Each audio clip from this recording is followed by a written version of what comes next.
I feel like you can just tell, like, you have this lightness to you and just this joy. I just feel like you're where you're meant to be. So cute. Likewise. You too. Every time we see each other, it's like just good energy all the time.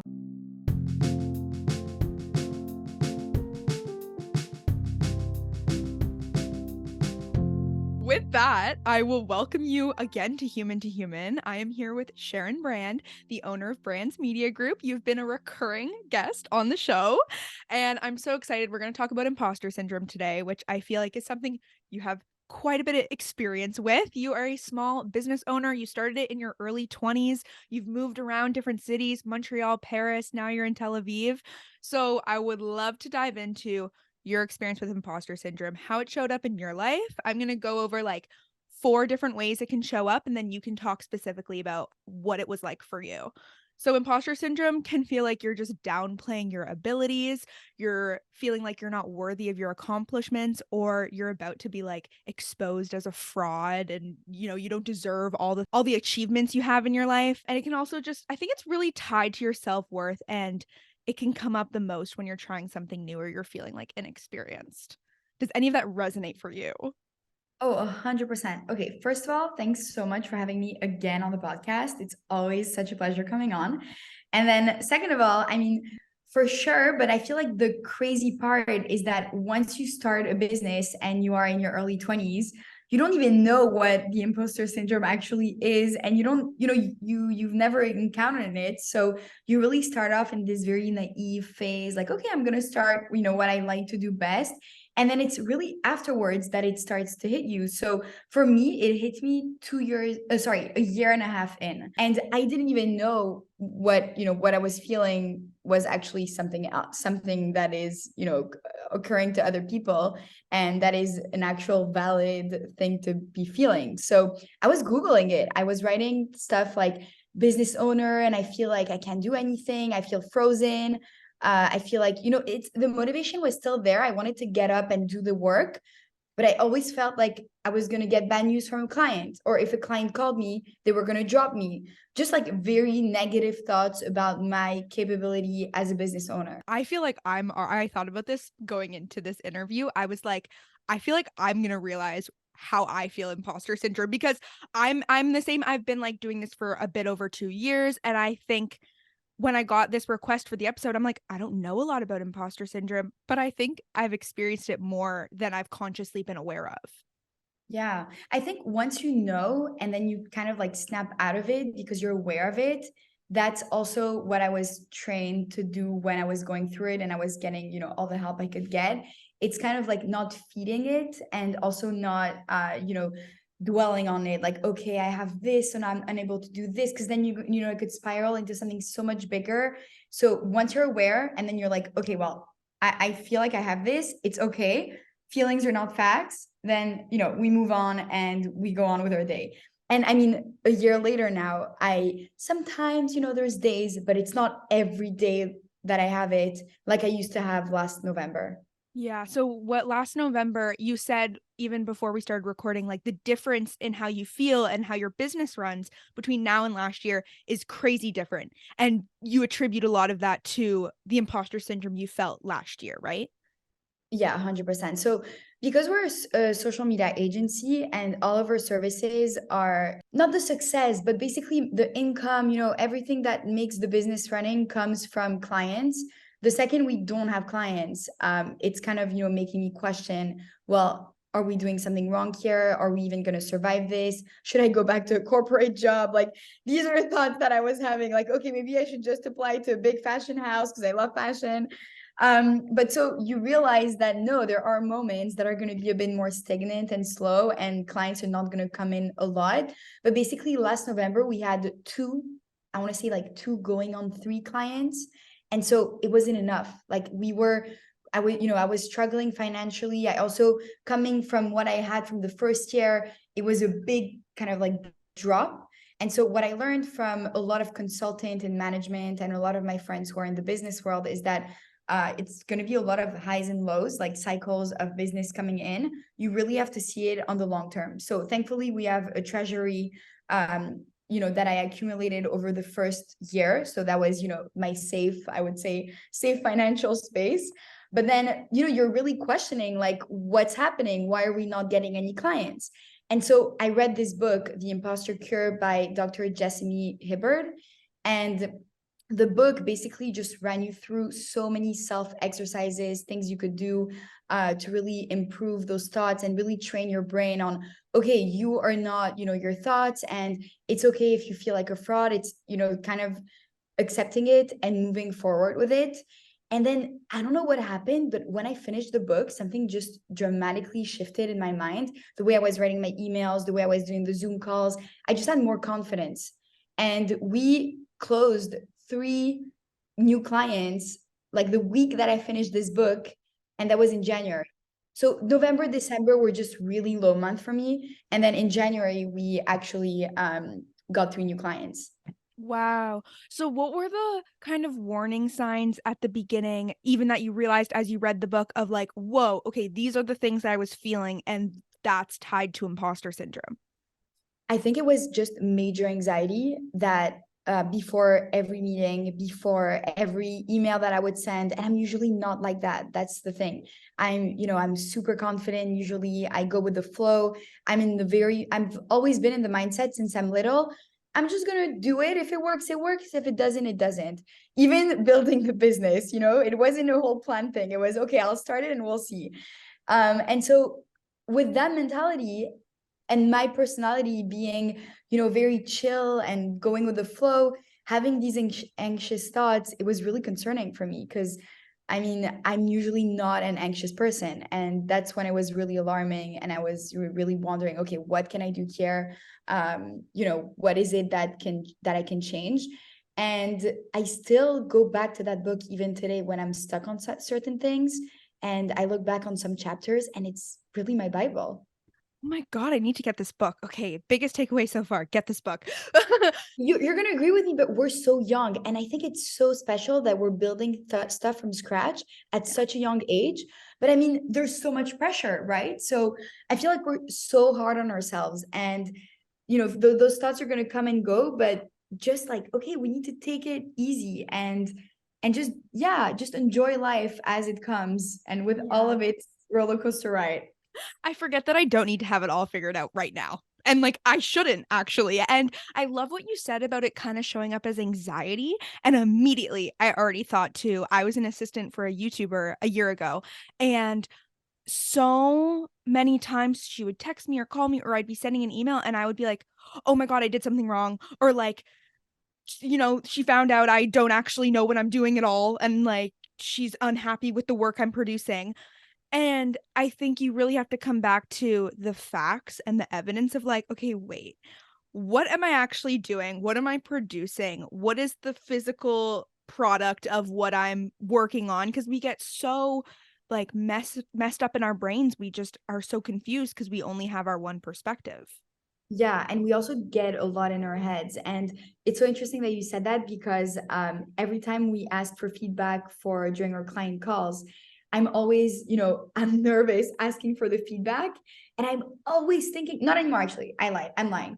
I used to think that it would only be bad stuff, and it was always good stuff. And so after the call, I was just so upset at myself for even allowing those bad thoughts to come in when everyone's happy, and if they're not, they do express their concerns and we make a change about it. So it's about having an open mind. If you're a business owner and you deal with imposter syndrome, so having an open mind, open to criticism, and also just it's not a reflection of you. Like your business is not you. I feel like we had already talked about this at some point on one of the podcasts, but that's really helpful also. It's that whatever it is that I'm struggling with, well, I'm doing fine. I'm healthy. I have friends. I have family. I have a roof over my head. And these things help me stay grounded and also put things in perspective. Wow. Okay. That's a really important point. And I forgot that was a thing because my podcast is an extension of me. I talk about so much of my personal life in the show. Wow. Okay, this is some epiphanies because I've been actually like trying to set more boundaries with the podcast and kind of establish more of a like, okay, I'm going to share this, but I'm not going to share this. Like, I'm not going to bring my boyfriend on the show, but I can talk about certain things in our relationship. And that's really important because, I mean, people are going to criticize, but I think our self criticism is always way more intense and way harder. We're way harder on ourselves than anyone else is on us. Always. And you know what? I actually started doing this thing now where during our weekly team meetings, I actually just not every week, but I often do it now. I really put up a slide that says, guys, like let's take a moment really to take in everything that we're doing, all the incredible work, because there's so much going on daily that it's so hard to also just, think of the hard stuff, the negative things, when no, I mean, the whole business is filled with surprises and good things and good energy and good opportunities. And when I was right now hiring an intern, during all my interviews, everyone's really saying we want to be part of that team, we want to be part of that community. So these were moments where I realized, okay, I need to actually make a slide during our team meeting so the whole team, so they know how special it is what we're doing. Because that's also, I think, one of the reasons that I was getting imposter syndrome, because I wasn't celebrating the little things. I was really just, happy when we got X and X clients, but I wasn't celebrating, yeah, little many things like sending out an email in the morning that was a good email, or just like waking up and doing the work and showing up and being inspiring every day when I was even tired on some days. Yeah, I think celebrating the little wins, it also gives so much clarity on like, okay, I'm getting a lot done. I'm doing a lot of stuff I'm very proud of. I'm doing some stuff that could be a lot harder to get done in different seasons. We were talking about like winter and how difficult winter is. And like, I'm trying to celebrate the small wins, like, getting out for a walk or making sure you're drinking your morning water or whatever. And doing that can maybe like, it's all about, I feel like, shifting your perspective in your head, getting out of your head and like looking at the facts, seeing what you're actually completing. And I love that. As a team leader, too, I think it's so important for you to talk to your team members and be like, we're doing good. We are on the right track. And I'm curious if you found anyone that like works for you. Have they experienced imposter syndrome or vocalized it in any way with you? I feel like my right now the two team members, they have such a strong mindset. And I mean, I don't ever want to put that kind of like pressure on them when I'm feeling all of those thoughts and I'm stressed out. So I mean, it's I love transparency. I'm all about transparency and I'm super transparent with my team about everything. But my stress and my pressure and my own like personal problems when it comes to anxiety, imposter syndrome, all of that, this is not something that I share with them because I really don't need them and want them to be stressed out. So I really keep it to myself. And, I speak to my friends, I speak to my family, therapists, books. I'll do everything to, make it better, but I'm not even going to ask for advice from my team because, this is actually my only boundary with them in that sense. Like, we Wow. go for happy hour, we go for drinks, we talk about guys, about sex, about so many things. But for me, it doesn't make sense to speak about them, about my anxiousness when it happens, because I don't want to put that on them. They're not my therapist. They're here to do the work. And if they're stressed, then the clients are going to feel the stress also. So, it's something I have to deal with on my own. I want to say I'm so proud of you for that. That's such a big deal because I have worked with many different employers who will come in the office and like their stress becomes your stress and it's just contagious. And so having that boundary to know that you need to communicate those things with people outside of your work team is key because they would pick up on that stress. I think if they heard you doubting yourself, if you see your leader doubt themselves, you're obviously going to start doubting yourself too. And so it can like spread like wildfire. I think anxiety can spread like wildfire. 100%. And what I tell them though is that, sometimes I don't know, sometimes there's days where one of them is feeling off, or like, we just or sick, or I don't know, it could be anything. We haven't gotten to like needing a mental health day, but it is something that I want to include in the company at some point. Like if someone is not feeling good and feeling anxious, have that day off to heal, because it's, as if you're sick, like a cold. I think it's as important. And the problem, and where it's hard when you're the business owner, is that you can't really take off. So, even when I was feeling anxious, I was still showing up. And that's where it killed me, because I hate being two-faced and I hate not being myself. And you have to show a version of yourself that you're actually not feeling right now. So it's, I was getting all those Zoom calls and then finishing the Zoom calls and going back to my book and doing the work. So kind of like balancing it all off. And it's hard because your brain is juggling from like this thing and that thing and this thing and that thing. But in the end, it all worked out. And I think that also, I'm like really proud of myself for, for all of it, really. Yeah, yeah, you should be. Like it's a lot to juggle and it's a lot to balance at once. And I'm curious how those feelings of imposter syndrome could like take a toll on your own mental health, your own self-worth, or even your close relationships outside of work. So I'll tell you something that actually I read that I was using in kind of like my social circle. So I used to say a lot of time, and kind of most of the time, I used to say, I got lucky. Like I used to say, I got lucky. I studied abroad and I got lucky. I studied this field and I got lucky. I started a business and we got lucky. We got 3 new clients. I built a website, blah, blah, blah. So in the book, they really explain that when you say that you get lucky, you're really decreasing all of the hard work that you've actually worked into.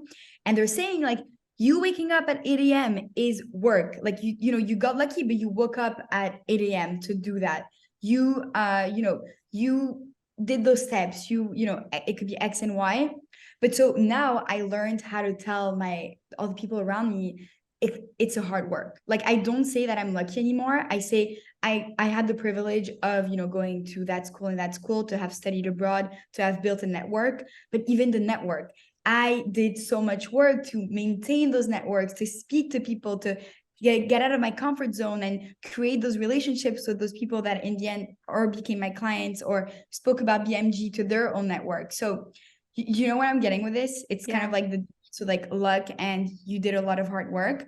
And so once you've mastered that and you trained your mind to really realize like, no, you did so much work on your own to get to where you are today, it changes everything. So now, yeah, when someone tells you, wow, you started at 23, I mean, that's crazy. I really used to say, yeah, I got so lucky. And now I'm like, yeah, no, I have been, I haven't taken a vacation in 2 years and a half. Good for you. Not good for you for not taking a vacation, No, I but wish I could. yeah, but good for you for shifting that, because I think I've heard so many people say I'm lucky or I got lucky, but also people who say like, "Oh my gosh, I'm just bad luck." Like I don't know, like I did really bad on my test. Oh, I'm like have so much bad luck. It's like, no. The energy you put into your life, you put into yourself and your self-worth and all of those things, that translates. That energy comes back to you. What energy you exude, that's what you attract back. And I'm glad you've shifted that to be honest and say, yeah, it's a lot of hard work, because it is. And I think that's when imposter syndrome comes in, is when we aren't attributing our like all the things we're doing to the hard work we put in, when we're just like, oh yeah, it's just like luck, or like, that's just how it's going. It's like, no, you are grinding for that exam. You are working really hard to move up the corporate ladder. You are busting your ass and going to networking events to expand your community. And those things wouldn't happen if you didn't have that drive and that passion. 100%. And so I actually want to read you something, because when I started the book, I started a journal for BMG right at the same time. Okay, so on November 19th, 2021, okay, it's been a year. I literally wrote, I launched a business not knowing where it would be going. Is that what people do? They take a leap of faith and just do it. And then I wrote like lower down there, I said, I'm only 25, but I want more. I want so much more. And then actually right now it was like, okay, but there were days where I was really writing things like, what am I doing? This is gonna crash, it's gonna fail, blah, blah, blah. And then there's other days where I wrote, it's such a wow feeling when you literally can't sleep because you're so excited for tomorrow. At this moment, we're 2 on the team, we have 5 clients, and we have 3 big prospect clients. That was right after I finished the book, actually. So, it comes and goes. I feel like all those emotions are really highs and lows. but it's so special to look back at it and to be reading this. Yeah, I'm also impressed with how like clear your handwriting is. When I journal, it's like a disaster. Wow, I love that you kept a journal because then you really see the ups and downs of owning a business and running a business. And I think it's also really interesting. This you got me thinking about your self-doubt isn't enough to take over though, because your overall mission and passion and the reason you're starting a company through all of these feelings you've been experiencing, I feel like that greater mission and purpose still drives you. Oh yeah, so that also it's a really good point. At some point when I was actually reading the book, it did talk about that to really go back to the mission of, what it is that you started. And that really helped because in the end it all comes back to that mission like you said. So I want to help businesses and online public personas, whatever, grow online. And I want to keep it in a very passionate and loving way because that's how I am and how I work. And so once you go back to that mission that you had, you took time to write out and to decide on, then it all makes sense from there. It was just going back to it, getting out of your mind and your head and going back to that mission for sure. Yeah, and it doesn't happen overnight, like working through these feelings and the anxiety, it's a process. I love how you took so much of what you read from the book and you wrote it down and you journaled and you did the exercises. I was just talking with my dad the other night, which is first of all huge because I've done the podcast for 2 years, and at the beginning, I never even told him I was starting it. Like I was so uncomfortable even talking to people about it. I recently just got coffee with the boss I used to work for, who's a YouTuber, and I said to her, I was like, I was so uncomfortable talking to even you because I look up to you about the podcast when I worked for you. And things have changed and evolved to now I care way more about pursuing this full time. That I'm like, if you think I'm weird for posting every day on Instagram, you can unfollow me. Yeah. And there is that like there's an ego side of it too, I think, where your ego is like, you're weird. People are gonna think you're bizarre. You're never gonna meet someone. You're never gonna get more friends, or no one's gonna date you. And it's like, oh, I actually met my boyfriend because of the podcast. So it just shows, yeah, working on your passion will bring the right people into your life, whether that's a work relationship, a romantic, a platonic, a friendship, anything like that. Yeah. Yeah, and for me also, I mean, I'm literally queen of Instagram in the sense that I've always loved Instagram so much. And I'm like, I love Instagram. I love the power of it. I love everything. And so my family just never understood it. And I feel like for the business, it's such a big component of it. I mean, without Instagram on my personal account, and where it's a place where I promote BMG, I get new clients. I really love, to show that size of that, business entrepreneurship journey that I'm on. And I think it's a beautiful thing to share with people. And actually, going back to the imposter cure for that, it made me feel less alone because I was looking at hashtags imposter syndrome. I was looking at other people who were feeling that. I was saving posts that were kind of helping you get out of your mind regarding that. So, social media is a great place for when you are feeling anxiety because it could give you some good advice depending on how you use it. It's also good to tune off and take time for yourself. But yeah, I think social media is a great thing for that. Yeah, I agree. I think we need community. We need to be able to relate to people. And that again ties to my bigger mission of why I do the podcast. Like I was heartbroken and just wanted to hear people talk about heartbreaks like 2 years ago. And so I was like, why aren't anybody like yeah. It's true. We started talking also. Yes, that's literally how we got connected. And throwback to our very first episode, it was about your breakup and how Yeah. you followed your instinct and decided to get out of a relationship. Crazy. That's wild. It comes full circle. And It does. Well, do you feel any imposter syndrome now that you're 2 years in? yeah, I definitely do. I'm feeling a lot of imposter syndrome actually now that I'm taking it more seriously. Like I'm graduating in April from my undergrad degree and I am like so set on pursuing the podcast now. I'm going to hopefully get it to a point where I can make money through sponsorships and grow a bigger following. And so I think there is this and I've looked into how like content creators will make a course and like and sell it and whatever. And so in terms of that, I'm like who am I which is weird to say, who am I to teach on something when I have been for 2 years on the podcast. But I am feeling it in weird ways where it creeps in, and I'm scared to also like not be in school. So when I'm talking to, like, let's say I'm like at a physiotherapy appointment and the physiotherapist is like, "Oh, what do you do?" I'm just gonna have to be like, "I'm a podcast host." And then it just like leads into that. It's like when people ask what it's about, I'm like, "Oh, like are they weird?" I feel like leading with my credentials, like I am taking psychology. So Right. that's what I talk about. I mean, psychology, podcast host, I think it blends in so well together. I did look at a YouTube video to overcome anxiety going in like first meetings. And again, going back to imposter syndrome, that is really, really, really, it was a really interesting little quote. But so that guy said, be the hammer, in the sense that you have to be the one like saying what you want to say first before someone asks you the question. Like that, it gives you just more of a boost of confidence to start with. In your example, in someone telling you, oh, so what do you do now? So you could be like, oh, and by the way, I'm a podcast host. You know what I mean? Because if people ask you, then you're like, oh my God, wait, what am I doing? And then you're saying it and you're going to be like, oh my God, what is she going to think? Did she expect something else? Blah, blah, blah. But if you're like, oh, by the way, I do this, people are like, oh, cool. Like she owns up to it, you know? So now when I go into meetings with clients, instead of waiting for them to ask, can we see this? Can we see that? When is this going to be delivered? Feedback.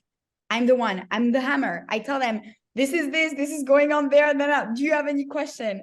And I don't say it in an aggressive way, but I take charge. And that helps me so much because you're the first, you're first. You Yeah. do it first. And that really helps. Wow, Sharon, I love that advice. You choose to lead with the thing that you're most Yes. vulnerable and most scared to talk about, and then it's over. And like if I was just like, "Oh yeah, I'm a podcast host and I talk about relationships and mental health and like figuring your life out." Boom. I just got past the point of conversation that I was scared to be brought up. Just feel like that's so empowering. Like you'll just feel like such a badass after that. 100%. When I was in elementary school and high school, and we had those, how do you say it? Speeches? Yeah. Like a Like when you had to talk in front of the class. Yeah. yeah, public speaking, yeah. So I always used to go first because I hated waiting. It was giving me so much anxiety. I couldn't even focus on what other people were saying because I was just thinking, oh my God, I'm gonna be next.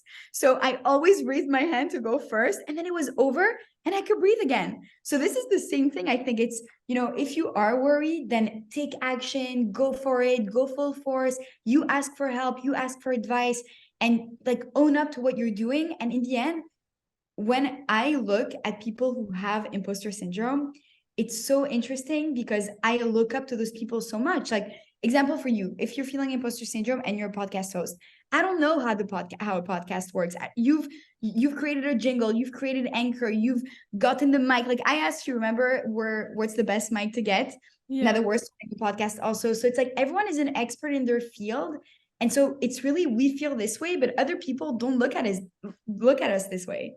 It's it's true. And oh my gosh, that takes me to actually a listener's question that I got through Instagram is, when do you feel like you're a professional in something? Is it, and they asked like, is it money based? Is it experience based? Is it client based? Like, how do you know when you're a professional? So sadly, and I'm super sad to say it, but I mean, it's inevitable because without money, I mean, you can't really live. Money is definitely a factor. It's not the full factor, but for me, again, if we don't have an income of stable clients coming in, I can't pay my team. I can't have a team. And I want to be an agency. I don't want to be in freelance. I could be making, I'm going to say whatever price. I could be making $10,000 and be by myself. I really don't want that. I rather put a tiny bit in BMG's treasury and have a team and, be happy with the team. I think that I feel most professional at the end of the day when my to-do list is all done. And, it's those little emails that I sent. I structured everything. It's the drive is organized. The onboardings are done. The content is ready to go and confirmed, and everyone is happy, and it's running, it's Yeah. running. I think So it's taking that pause amidst the day-to-day just tasks to be like, "Oh wow, okay, I did it today. I accomplished all these things today. I'm on track." I never go to sleep until I'm for sure at peace of my mind that everything has been done for the day. That could even be, I don't know, like if I get on a podcast and a host tells me I need a headshot, like I send everything. So I go to bed with my mailbox empty. Like I just, I start fresh the next day. And I think Wow. that's what's making me like a really strong like business owner slash leader slash organizer. I have systems in place and the systems are working and they're continuing to evolve. But I show up and that's the big work that I do. And I feel like a professional when I do that. And I never took any business classes or lessons. I always did social media. And today I'm not the one doing any social media work. I'm doing the full business like side of things. Wow, good for you. Thanks, This girl. this made me think of two different things. Because Yeah. one way that I've felt like a professional, or I've just gotten a lot more confidence and was really like taken aback after the fact, was I went to this event. I had this girl named Alessia on my podcast. She's like a really awesome like fitness influencer based in Toronto. She had this really amazing event. So I went, we worked out, we had like cocktails after, and we could like just talk to everybody there. And it was perfect because my connection with her was because she was a guest on the podcast. So I'd be like, "Oh, how do you know Alessia?" And they would say how they know, and "How do you know Alessia?" So then I just immediately was talking about the podcast. And when you have to tell people like one after another, after another, after another what you do, you get really quick at it. You get really like you get your elevator pitch. You have your like couple sentence thing that you say. And when I walked away from that event, I was like, "Oh, I'm a lot fucking cooler than I thought I was." I'm doing the thing. I am a host. I am a podcast host, and I just told 20 people, you know? But at the same time, don't you feel like the more you say it, the less true it sounds? You know what I mean? Like Yeah. I say it so much that I'm like, wait, what's special about us? Like these Yeah. are the stuff sometimes, but then because it's the same pitch over and over again, so I'm always trying to make it different, Yeah. and it's super personalized. Also because then it's just like another pitch. It totally. And I also walked away feeling good, but also questioning what I'm doing, which is good because I'm learning. But I was like, one of my taglines was like, "Oh, it's about like figuring life out in your 20s." And half the people were like, "Oh, I'm not 20, I'm in my 30s." And I was like, "Shit, maybe it's no." Well, maybe it's lessons that they went through that they could relate to before. I don't know. Yeah, exactly. But I think like putting yourself out of your comfort zone to meet new people and to like have that experience definitely made me be like, I feel like I sound more professional than I thought I was. And so that gave me a bit of a boost.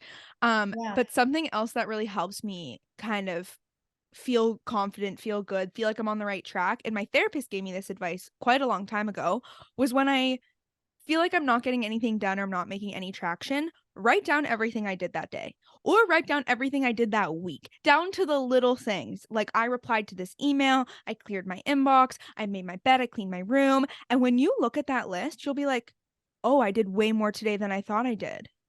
I so agree with that. And then again, like it comes back to when you feel grateful, it helps so much just because it's the same thing as, the list of things that you did. You really feel so much grounded and like, okay, maybe I had a shitty day and I felt really bad at this point of the day, but I'm still so grateful. Yeah. And that's really important because it brings you back to earth. It brings you back to, okay, this is the actual reality of my situation. And Mhm. I love this because I feel like we're really normalizing the highs and lows of not only owning a business, but just human life and existence. And when you're working on anything, there's this extreme, I feel like I'm conquering everything, and then I feel like I am going nowhere. And it goes in between all of that. For sure. And I actually wrote down like the key lessons from the book. I would love to share them because it helped me so much. I feel like it could Yes, help just anyone. please. So the first thing is giving yourself permission to fail. So, it's if you don't fail, you'll never also experience success. So fail and see where that goes. Thoughts and feelings are in fact, we talked about that. Criticism doesn't equal failure. It's actually, so what you said also, it's good to be questioning yourself about, your thoughts. There's no right way. And so it's important to remember that it's okay to make mistakes and that it's a normal part of life and an opportunity to learn. Oh my gosh, we need to pause on that one for a quick sec. There's no right way. I get so caught up in working out the right way, designing a space the right way, interviewing the right way. There's no such thing. I can do whatever I want with my space, with my podcast, with my business, with my life. There's no right way to do life. It's whatever fits you better, whatever feels makes you feel good, whatever your gut tells you also, for sure. 100%. Yeah, that's a big one. Nothing ventured, nothing gained. I love that. Nothing ventured. What does that mean? Nothing ventured, nothing gained? Like if you don't try, then you will never gain anything out of it. It's You true. know? Yeah. I wrote down all of my achievements because they told us in the book to write down everything you can think of. And the list goes on and on. Wow. Yeah. That's incredible. Have you ever gotten a business coach or have you just done this on your own? So I got a business coach also last November, but the business coach was helping more with the logistics side of the business, like team members, structure, things like this. That in the end, it's super interesting because business coaches, they help you answer your own questions. So they won't, first of all, it's not like a therapist, so they don't go back in your past. It's really about the present and everything. If you ever need her, by the way, she works specifically with small businesses and she's just wonderful. And so, yeah, I mean, you ask her questions and she asks you questions that answer your questions. I love that because honestly, it's like a sounding board.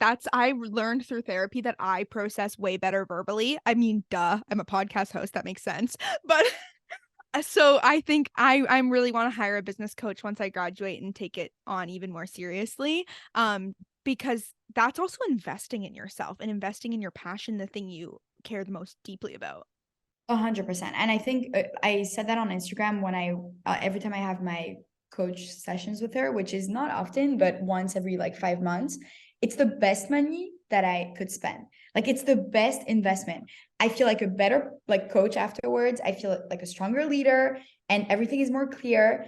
And it's so cool that there's people that help small business owners like this, because Yeah. sometimes you don't want to, a therapist is nice, but it's, I don't want to just always go back to my past for my business today. I need something that's a bit more like present moment and what can I do right now to help me grow the business. And Yeah. people are like expert in those.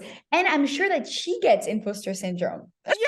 Being like, who am I to help these people? I could go back to, the chain is endless. I mean, it's so funny to think of that, but for sure, therapists are like, who am I to take $300 from an 18-year-old kid who, but no, it's her job. She studied it. She's an expert. She knows what she's talking about and she owns up to it. Yeah. Oh my God. I love that. I think thinking, yeah, everybody probably feels it at some point. So this is my question to you, because I was listening to Jay Shetty talk about imposter syndrome. Do you think you will feel it whenever you start something new that you're not like a professional in? I feel it every time we sign a new client. But for like the transition week. And then once we have our first meeting and everything has started, then we're good.